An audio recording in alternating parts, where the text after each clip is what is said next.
ciise dheere waa 35 jir Muqdisho ku dhaqan. isla wareerka Soomaalida ayuu kala siman yahay oo jinsiyadiisa waxa uu helisa mid labaad oo dhalashada UK ah. 23 ka hor ayay ahayd markii asagoo qaxootiga oo qoyskiisa la socda uu ka degay garoonka Heathrow ee magaalada London. waxay ahayd galab casar ah oo cimiladu degan tahay, Londonna ay sagootinayso jiidaal baraf badan oo qabow kuma shaqeeyay. nolol cusub ayay ahayd oo in badan ka gadisantii xeryaha qaxootiga Kenya uu ku soo qaatay. waxa ama kaaga ahayd dhacdooyinkii u horeeyay ee uu la kulmay. sida dadka Ingiriiska ah midabkoodu u cad yahay ayuu ka anfariira.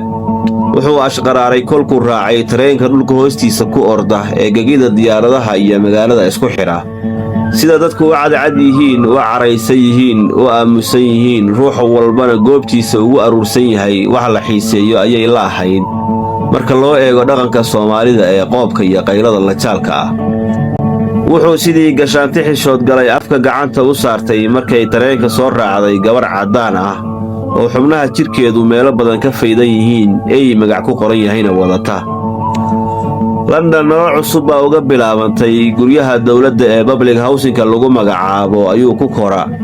lacagta ay cayrta ku sheegaan ayaa lagu quudiyaa oo qoyskooda il dhaqaale u ahayd. goobaha waxbarashada ee loo asteeyey soo galootiga midabka leh in carruurtoodu wax ka barato ayuu ku biira. dhallaan ka soo kala jeeda Cameroon, Zimbabwe, Tanzania iyo Jamaica ayay nolosha London wax ugu dartaa. waxa uu noqday nin dadaal badan oo waxbarashada ku wacan, taasna kartidiisa keliya ma ahan ee waxaan meesha ka marnayn kartida iyo dadaalka hooyo Habboon Cigalle oo intii tabarteeda ah garab gashay. waxay u arkaysay inuu yahay inankeeda madiga ah, wiilka keli ah ee hablaha saddexda ah weheliya. Habboon waa hooyo karti leh oo ka dhex muuqata bulshada Soomaalida ah ee reer London, waxayna noqotay tusaale loo soo qaato dadaalka hooyooyinka single mother-ka ah ee reer Yurub. waxay tabiceeda ka lib keenta maalintii ardaydii ay isku galaaska ahaayeen Ciise loo qabtay imtixaan deeq waxbarasho lagu helayo oo diiwaanka natiijada baasitaanka markii ugu horreysay lagu arkay Ciise Salaad iyo inan reer Filibiin ah. jaamacadda Newcastle oo London ka durugsan ayuu waxbarasho bilaash ah ka hela. culumta daawada ayuu ku takhasusa oo 2 shahaado oo isxigxigay ka qaata. xirfadiisa ayuu ku shaqaystay oo ku hawlgala. Habboon Cigalle Ciise waa ay ku faani jirtay goor iyo goob walba oo ay joogto, isaguna waa uu anfaca, abaalkeediina waa uu garaysta. maanta maalintaas waxaa laga joogaa 23 sano. 5 sano ka hor ayuu Ciise Dheere xamar ku soo noqda oo muddadanba deegaan uu ka dhigta. ku soo noqoshada Muqdisho waxay u suurtagelisay in ay isbartaan Leyla Cumar. jacayl xadaaf ah ayaa dhex maray, waa ay isguursadeen, haddana 2 ilmood oo ay jecel yihiin ayaa u jooga. xamar xaafadda waa bari bay ka degan yihiin, sanadkiiba 3 goor ayuu xamar yimaadaa. sababtuna waa daawada noloshiisa oo halkan ku aasan. subaxa uu dhoofayo oo ay Leylo garoonka diyaaradaha u galbiso, hoolka basaska laga raaco ee sahal ku magacaabanna ay kaga soo harayso ayaa ku weyn. waa goorta ay laabta geliso dhegtana wax isaga iyo alla wada og yihiin ugu sheegto. marka uu xamar ku soo noqdo Leylo isla halkii ayay taagan tahay oo waxaad moodaa in aysan weli ka tegin. aminta ay ku boodo oo ku burudho, qoraadadeeda diirdiirana ku cadaadiso ayuu Ciise isla waayaa. 2 irbadood ee isku xiga ayaa xamar ku haya, qalbigiisana ku afduubtay. saaka waa Jimco, waxa uuna qada kula ballansan yahay asxaabtiisa Muqdishaawiyiinta ah. khudbadii Jimco kadib ayaa guriga la isugu yimid oo halkaa lagu qadeeya. si kaliya laab ah ayaa la isku warsaday, dal iyo dibadna waa la kala wacaal qaata. waa dhaqanka reer magaalka ilbaxa ayadoo qaxwe casriye ah la fuudayo, heese dabacsanna ay baxayaan, ayuu Ciise mar qura raggii u daaray hees magool ku luuqayso. waa heesta Carbeed ee Suudaan laga jecel yahay ee asbaxa subxu. Xaliimo Khaliifna halkeedii sii baradhaafisay. أصبح الصبح ولا السجن ولا السجن ولا سجان الباب. أصبح الصبح ولا السجن ولا السجن ولا سجان الباب. inuu jecel yahay heesta ayuu raggii u sheegay, kadibna mid ayuu u weydiiyey xasuusta heestu ay ku leedahay iyaga. fanku waa muraayad tagtadii laga dheehdo kasakow in lagu raaxaysto ama marxalada la isku dhaafiyo. fanku waxa uu leeyahay dareen shidan oo xasaasiyadiisa wata. kolkaad muusig dabacsan iyo cod aad horay u dhegaysan jirtay shidato, waxaa ku hor imaanaya maalmo wacnaa iyo kuwa qaraaraa oo aad heestaan isku dhaafin jirtay. maskaxdaadu iyadoon kaala tashan bay badweyn moolkeed isku sii daysaa oo waxay la muusootaa ama la murugootaa saamaynta xasuusta aasan. raggii heesta loo shiday ninmo dhan buu ku macneeyey marka laga yimaado Warsame. ciise ayaa Warsame ku yidhi, war waa adigaan aamusane bal xasuustaada noo wari. Warsame waa 65 jir reer Muqdisho ah. wuxuu yidhi waxaa iigu dambaysay maalintii iigu horraysay, maantaana ii laba ah heesta Asbaxa Subxu. waa maalin axad ah 27kii bishii January 1991. waxaan dhex lugaynayaa jidadka magaalada Muqdisho oo aad moodid cidlo laga hayaamay. shalay oo sabti ah salaadii maqrib kadib ayuu magaalada isaga baxay madaxweynihii dalka ka talinayay 21 sano Jaalle Maxamed Siyaad Barre. magaaladu waa ay duusan tahay gebi ahaan, waxaana meel walba waran raqda meydad hor leh iyo kuwa maalmihii dirirtu socotay waddada hareeraheeda ku dhintay. meydadku waxay isugu jiraan askartii dawladda, shacabkii magaalada iyo maryacalastii jamhadaha. magaalada waxaa 4 garjaho ka socota biliqo xoog leh. in ka badan 2,000 oo xarumo dawladeed ah ayaa gacanta loola tegay, wixii yaalayna la qaatay. dadka waxa aad moodaa inay dalka qaxooti ku yihiin sida ay wax yeelaynayaan hantidii shacabka loogu adeegi jiray. kolkii aan ku soo lugeeyey waddada isgoyska Banaadir iyo Tansarta Xaaji Soobe ayay iga hor yimaadeen warqado iyo faylal dawladeed oo toobiyaha ku filiqsan. waxay u badan yihiin dukumiintiyadii yaalay wasaaradda arrimaha dibadda oo inta la bililaqaystay dabaysha la raaciyey. warqada ayaan daran oo hortayda galgalanaysa ayaan kor u qaada. waa dhambaal uu soo diray hogaamiyihii xorriyadda Jamhuuriyadda Kongo Patrick Lumumba 4 maalin ka hor intii aan la dilin. dowladda Soomaaliya ayuu si naxariis leh uga codsanayaa in ay golayaasha qaramada midoobay ka cambaareeyaan dhaqdhaqaaqa gobolka gooni-goosadka ah ee Katanga. dhambaal kale ayaan dhulka ka qaada. waa qoraal sir ah oo wasaaradda arrimaha dibaddu ka diyaarisay kulan dhex maray dhambaal wada ka socday madaxweynihii Maraykanka Reagan iyo xogaayihii joogtada ahaa ee wasaaradda arrimaha dibadda Soomaaliya Axmed Aadan Qiime. waan xasuustaa oo dhambaalwadaha magaciisu wuxuu u dhignaa Beatrice Bergen oo gadaalkii noqday safiirka Washington Muqdisho u fadhiya. aniga oo murugaysan kana dhiilaysan xogtii qaranka ee cadowga dibadyaalka u ah maanta ayaan gaaray guriga adeerkay oo ku yaalay dhawarka dambe ee wasaaradda qorshaynta. adeerkay waa jaran ka tirsan jamhadihii xamar qabsaday. waxaan guriga kula kulmay rag badan oo aan garanayo oo u dabaaldegaya ridista taliskii la sagoontiyey. waxaa u daaran heesta Asbaxa Subxu oo ay magool ku luuqaynayso. horay waxaa ugu luuqeeyey fannaankii reer Suudaan Maxamed Alwardi xilligii kacaankii Jacfar An-Numayri iyo kacdoonkii Al-Turaabi. farxad ayaa wejigooda ka muuqatay. aniga oo heestii wax ka dhagaysanaya ayuu soo galay nin korneyl ah oo aan garanayo. Warsame ayaa intaa ku daray in korneylku waday fariin u dhigan inuu soo badbaadiyey niman dhalinyaro ah oo 7 ah magaaladana ka sii qaxayay. waxaa jiruu yidhi rag hubaysan oo raba inay dhalinyarada hab qabiil ahaan u dilaan ee igala wareega mas'uuliyaddooda goob ammaan ahna geeya ayuu warkiisii ku soo gabagabeeyey korneylku. intii aan loo jawaabin ayay rasaas xoog leh ka dhacda kadinkii guriga. hal mar ayaynu dibadda u soo baxnaa, waxaana la kulannay dhacdo argagax leh.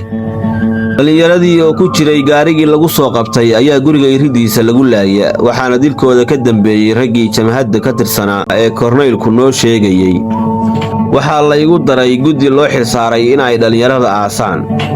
salaadii casar kadib ayaan halgod ku wada xabaalnaa.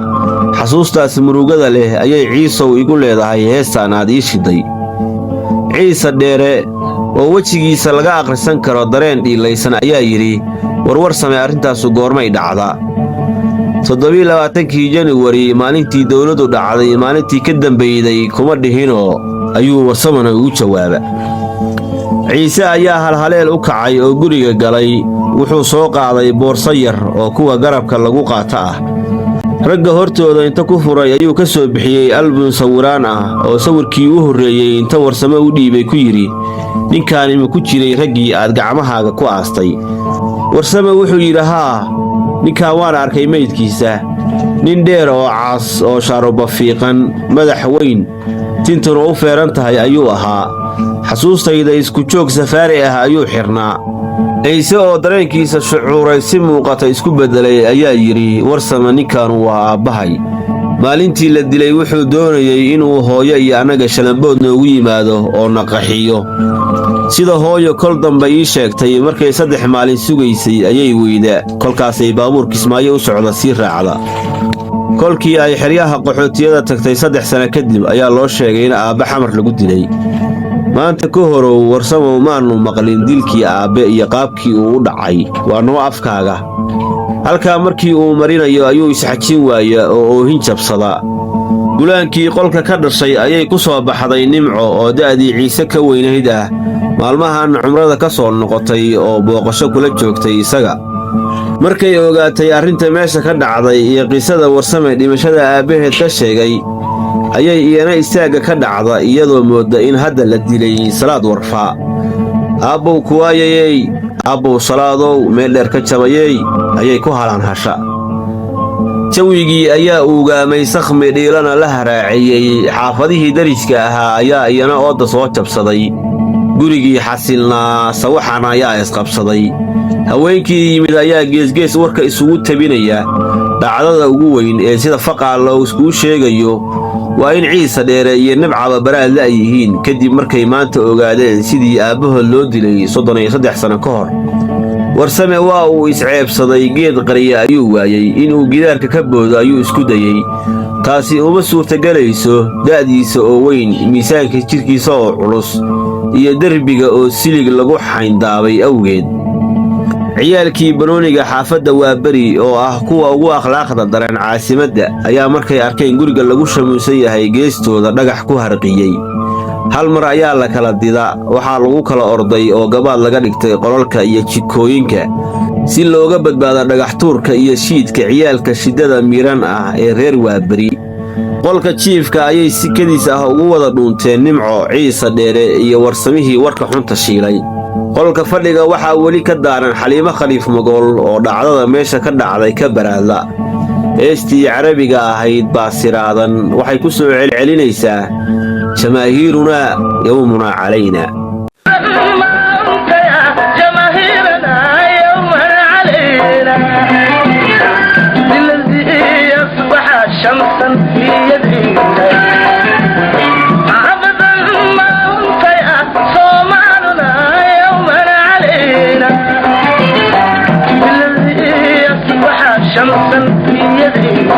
maalintaas wixii ka dambeeyey fakar iyo istarays baa Ciise Dheere ku furmay, noloshiisuna waa ay dawaqanta. Salaad Warfaagii isagoo 2 jir ah iishay baa ku soo noolaaday oo laabtiisa had iyo jeer alaba gilgila.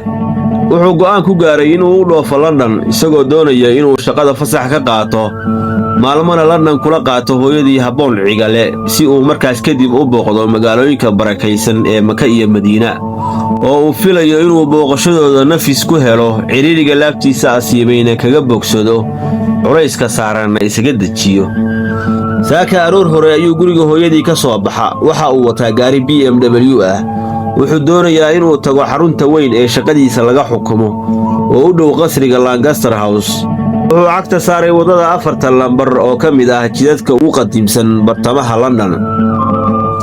walow qalfoofkiisu ku sugan yahay magaalada London, maankiisu wuxuu jiraa carre eedag iyo arligii aabbihii lagu qurjaray. isagoon weli gaarin halkii uu socday ayuu isbedelay cajalkii muusiga ahaa ee baabuurka uga baxayay. heestii waayii hore ku raaxaysan jiray balse uu baryahan la coloobay, jinkii isha caddaana uu ka nibcaaday ayaa si iskeed ah u yeertay. hal mar ayuu khalkhalay, xiskiisuna isku dhex yaacay. wuxuu isku dayay inuu iska gudbiyo ama iska damiyo hadba kii uu awoodo, balse muu ogeyna wuxuu si abadiya u luumiyey kontaroolkii gaarigii uu shukaanta hayay. waxa uu ku hambabaray gaarigii oo isqaaday oo si foolxun uga shalwaday fikta sare ee buundada Westminster. sawaxan ayaa isqabsaday, gaadiidkii ayaa istaagay. Haween webiga hareerihiisa marayay baa laamaha ammaanka iyo kooxaha gurmadka wargeliyey. booliska London oo ah mid caajis iyo wahsi badan ayaa saacado kadib goobta soo gaaray. hareeraha biriijka iyo jiinka webiga ayay isku gidaameen. isku socodka dadka iyo gaadiidka ayay mar kale xakameeyeen. qiimayn ay soo gudbiyeen saraakiisha badbaadada ayaa lagu howlgalay. horintii quusayaasha ahayd ayaa hawsha loo xilsaaray oo intay judhiiba gunta biyaha u dhaceen bilaabay howlgalkooda samata bixinta. 4 saacadood kadib amintii gaarigu buundada ka faniinay ayay soo saareen ciise oo dareyskiisii madoobaa xiran meyd ah, wejigana nabarra uga yaalaan. ammaano Allah dhegaystayaal, waa geeridii London iyo qalinkii Christopher Nuur Daahir Geelle.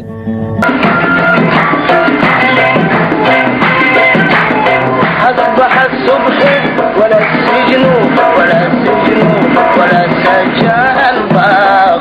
أصبح الصبح ولا السجن ولا السجن ولا سجان باق. أصبح الصبح ولا السجن